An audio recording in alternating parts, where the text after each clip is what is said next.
2008 marked the year that Lady Gaga entered the pop world and changed it forever. This was the year her debut, The Fame, paved the beginning of a long, healthy career for Stefani Germanotta. The Fame is one of the most definitive electro dance pop records of the modern era, exploring concepts of fame and fortune through Gaga's unique worldview as an up-and-coming pop star. This pop Bible runs at 15 tracks in 54 minutes, showing Gaga's versatile range across different genres. It spawned 4 smash hits and took home 2 Grammys. It is correctly considered amongst the best debut albums of all time and revitalized the dying pop genre, which at the time was really losing its identity and relevance. Gaga restored it and even redefined the archetypical pop star image in the process. Yes, Gaga would later do a remake of A Star Is Born, but The Fame was her real-life A Star Is Born moment, propelling her from IKEA parking lot performances to eternal A-lister status. This video essay is a remaster of my previous video on the record, which I felt did not do the record justice. I just wanted to cover this before Mayhem, Gaga's newest record. You know the score. I'm gonna go through the era, iconic moments, the themes, and do my track-by-track review and give it a score. Creating The Fame. Stefani Germanotta, aka Lady Gaga, always seemed destined for fame, but her start was not a glamorous overnight journey. Gaga's grit and authenticity comes from her time in New York trying to make a name for herself. She initially found some success after a talent scout sent her demos to Rob Flusari, one of the first music producers to give her a shot. At some point, she would take the name Lady Gaga, which is a tribute to Queen's song Radio Gaga. Rob Flusari claims to be the one who coined the term. Regardless, it seemed like Gaga's search for a record label had ended when she signed to Rihanna's then label Def Jam Records in 2006, even getting endorsed by then chairman L.A. Reid, but she would be dropped in just 3 months. Instead of just quitting and packing everything up, Gaga took to performing underground tribute shows, tributes to the 1970s with Lady Starlight, a fellow performer who would help her kind of find her identity. Together, they'd actually perform at Lollapalooza in 2007, which is one of the few times she performed her underrated deep cut Summer Boy. Gaga and Flusari remained working on what would eventually become The Fame, though Gaga would start to incorporate some of those 1970s sounds within her avant dance pop sound. Eventually, she would find a real champion in Vincent Herbert, an exec that signed her to Streamline Records under Interscope towards the end of 2007. Also around that time, she scored a publishing deal with Sony, which actually got her writing tracks for Britney Spears, one of which ended up being Telephone, Adam Lambert, Fergie, and others. Around that same time period, she would meet her longtime collaborator and a core architect of this era, Red One. These two actually met up through sessions set up through her other imprint, Cherry Tree Records. Another core ally, Akon, also linked up with Gaga around this time, signing her to Con Live, who would actually distribute her up until Art Pop. Lastly, Gaga would end up moving from New York to Los Angeles towards the start of 2008 to put up the finishing touches on The Fame. She would set up the House of Gaga, a creative brain trust spanning across fashion, art, technology, in the lieu of Andy Warhol's The Factory. Gaga said that the album was actually completed during the first week of 2008, and all that was left was finding a way for her to break into the public consciousness. And despite the support that Gaga was getting behind the scenes, she found difficulty getting radio to carry her, some of them rejecting her music for being too underground or too risque to carry. Her first audience was actually gay clubs, which is fitting considering her support and love for the queer community. The Fame Unpacked. Just Dance, her debut single featuring Akon's protege Colby Adonis, dropped in early April of that year. It was written in under 10 minutes with Red One. Gaga said that it was the song that saved her life, a much-needed burst of joy during the peak of a recession happening at the time.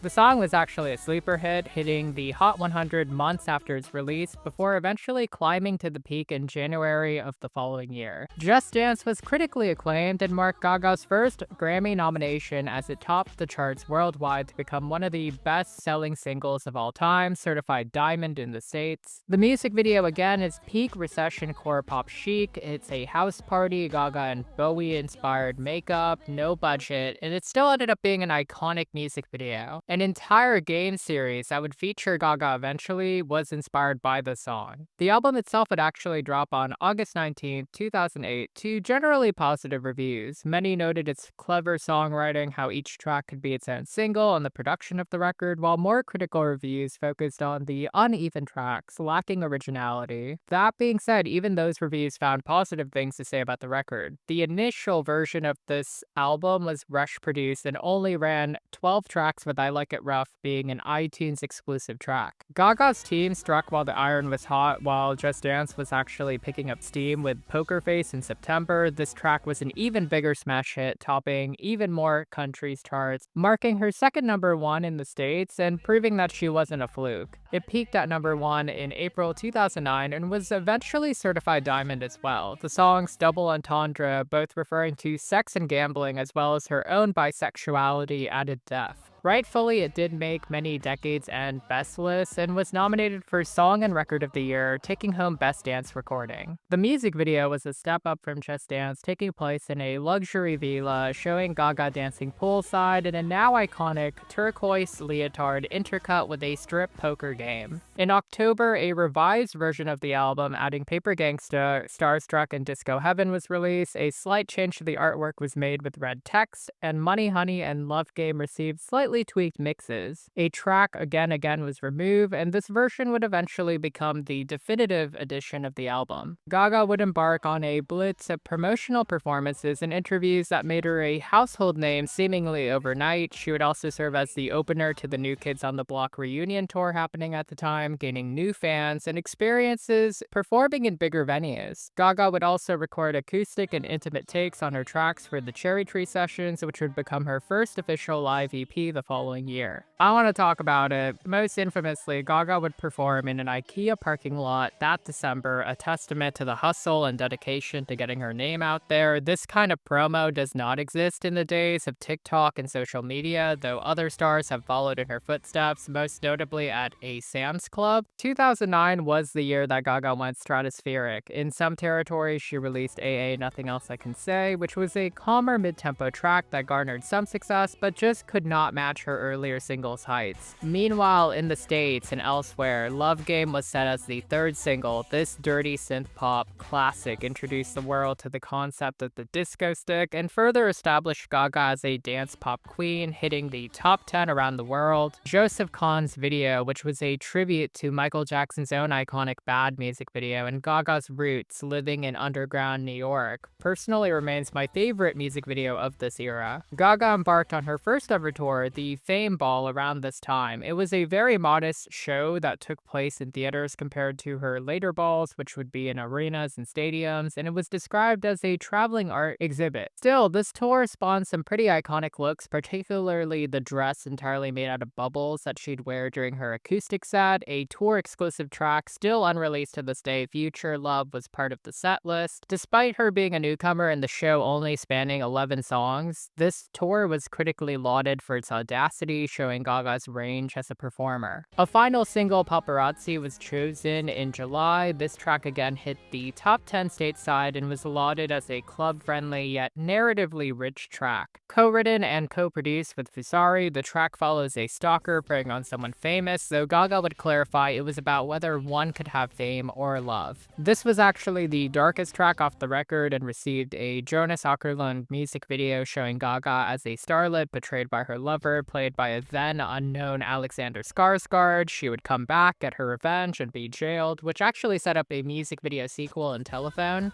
Paparazzi was a very clever closing single in that it marked the end of the Fame while also setting up the darker and richer themes of its follow-up, the Fame Monster. Even better was the iconic VMAs performance, which I said felt like a closing chapter to the Fame era in my video essay on the Fame Monster. The Fame would go on to collect 5 nominations at the 2010 Grammys, including Album of the Year, the first of 3 consecutive nominations for Gaga. It would go on to win Best Electronic Dance Album and Best Dance Recording. In terms of legacy, the Fame combined with the Fame Monster sold over 18 million units worldwide, and likely more because those numbers are from 2019.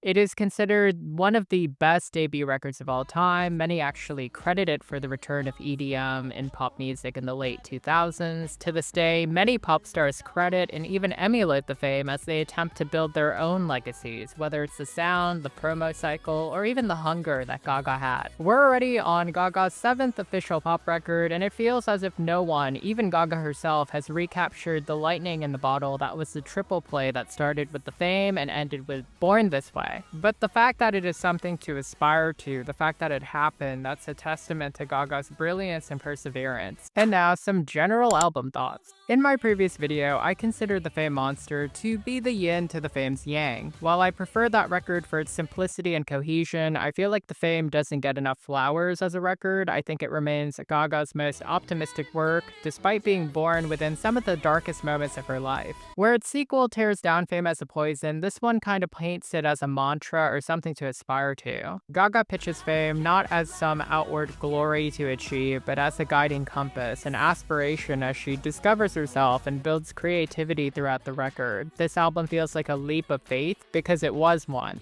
I really like that she pulled from the 80s effortlessly, taking electro and synth sounds to make mindless yet freeing music, but even on the softer tracks like Summer Boy and AA, there's some nostalgic airiness to them that evokes one daydreaming about better days ahead or behind them. The dirtier dance tracks like the singles and the deep cuts like Money Honey and Paper Gangsta show that Gaga has to kind of learn how to discern the difference between love and lust. One thing I really found interesting is that there's a vagueness and innocence to the tracks and its lyrics. Even on Just Dance, she has this ingenue air of being lost. What's going on the floor feels like a real question. Another thing I found interesting was how listening without accounting for the iconography changed the records in some ways. When the record finally came out, Gaga held her hands so much visually. She was just so in control over how we perceived the record. Between the outfit choices and the music videos, in hindsight, it's easy to read it as confidence, but thinking about her later projects, it was like kind of her being unsure. Unsure if we were gonna buy or understand her. Something that she actually talks about on Chromatica Deep Cut Fun Tonight. As a record, it's aged wonderfully, not as perfectly as some of the tracks did feel clunky or out of place to me. Thematically, though, this record is very cohesive. Gaga shines different lights over aspects of fame, fortune, and love. Sonically, the strongest tracks are still the singles, particularly Red One's productions. I feel like it's almost impossible for me to be objective about this record because of the nostalgia I have for it. I remember listening to this as a closeted tween on my blue iPod Nano, and every time I listen to it, I'm thrown back to who I was then. Before I go into the track-by-track section, I have to say that Gaga's skill as a songwriter is often downplayed. She has credits on every track and likely engineered every hook that we have come to love, yet I just feel like people don't praise her enough as a writer. Granted, she's such a good performer that we forget that, but the restraint and skill that it takes to write a perfect pop song that's built for the radio, especially at those times, she really nailed it on her first try. And now, the track-by-track.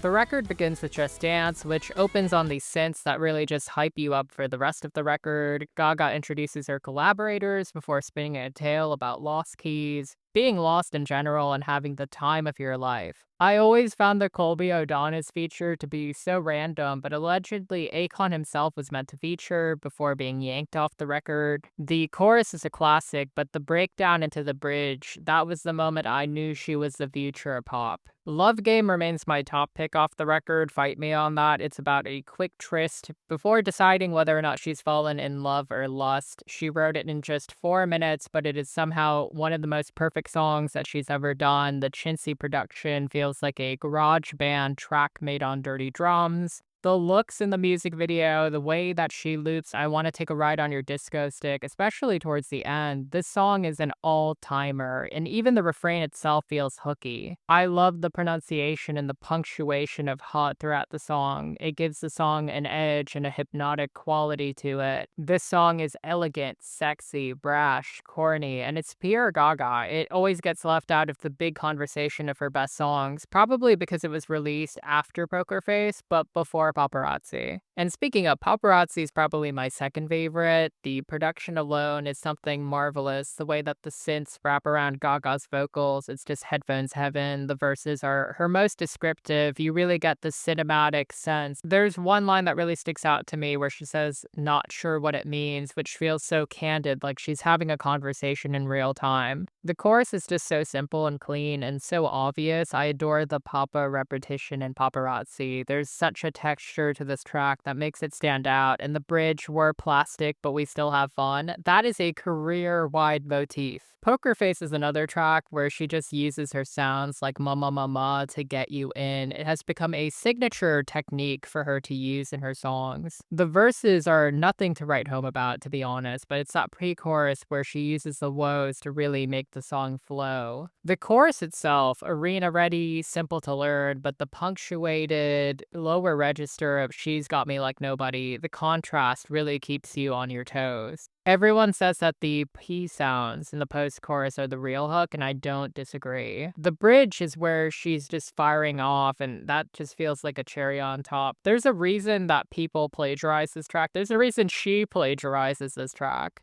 AA Nothing Else I Can Say is just an underrated little deep cut. It's not the best off the record, but there's a sweetness to it that I feel like the record needed to show her range. The production riffs on these 80s sounds, and there's some fun, sweet moments throughout it, but it's just nothing else I can say about the track. Beautiful Dirty Rich was actually initially considered to be the follow-up to Just Dance, and I get that, but I'm glad they went with Poker Face. This track is just too short, and the production feels a little unambitious, a little anticlimactic. It's dirty pop, but it feels incomplete, and I guess that kind of works for the style of the song. The lyrics are serviceable, and the delivery is a bit fun, but it's very middle of the road. The title track is underrated. I loved it. It has this fun, rocky edge to it that contrasts the dance vibes of the other tracks well. It feels like a mantra of the record, but satirical yet hopeful. I love the bridge because it lets her be a musical theater nerd. That said, I get why it was never a single, because at times it feels like a parody of itself and the other tracks on the record. Money Honey is a banger. Is it a reskinned version of Poker Face and highly derivative of the other Red One tracks? Yes. Does that stop it from being its own cute thing? No. Starstruck with Space Cowboy and Flowrider definitely felt like a potential smash hit. It felt like a break in case of flop emergency. It's perfect for the times that it came out in. Very recession core pop with the way that it was made, the production, the hooks, the bass, the features. I feel like if you didn't party to this with a shitty iHome boombox in someone's basement in 2009, you are not a millennial. You are not a millennial.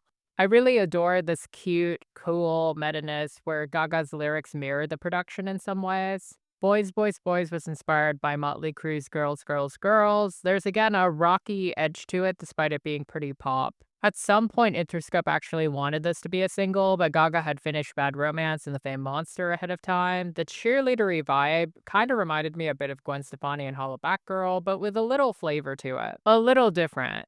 Paper Gangsta is a cute track, and it is definitely one of those better, deeper cuts. While the lyrics are a little corny, Gaga's spirit and the way that she kind of raps adds a dimension to the record in general. I like the piano-driven production. It gives a sense of intimacy to what would otherwise be a throwaway track.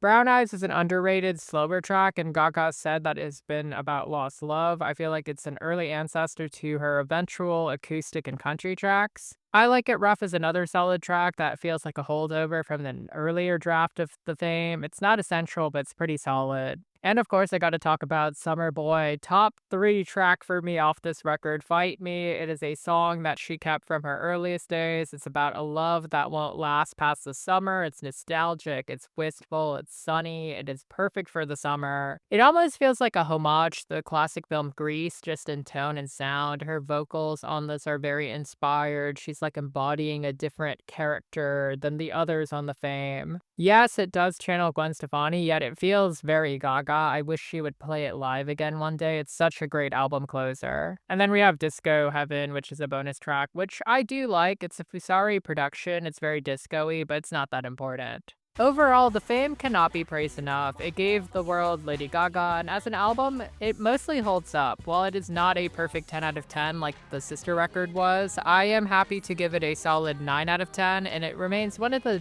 most iconic debuts made by a Western artist, not just in music, but like in general, in the modern era. I feel like we're gonna be talking about this like hundreds of years from now, long after we're gone. I'm not even exaggerating. I adore Lady Gaga and I'm so glad we have her. And that's a wrap. Thank you so much to everyone who voted in that poll. I will still be doing Born This Way next very soon, maybe after Mayhem. Feel free to chime below what your favorite moments were if you were around for the era or you're just someone who is curious about how it went. List your favorite tracks below. I can't wait to talk to you. A shout out to my members. Thank you so much for supporting my channel and taking that extra step. A shout out to my subscribers. I love you guys. Mayhem is upon us. I cannot wait to get my album review out there and to discuss this beautiful new chapter of Gaga with you guys. I hope to see you next video.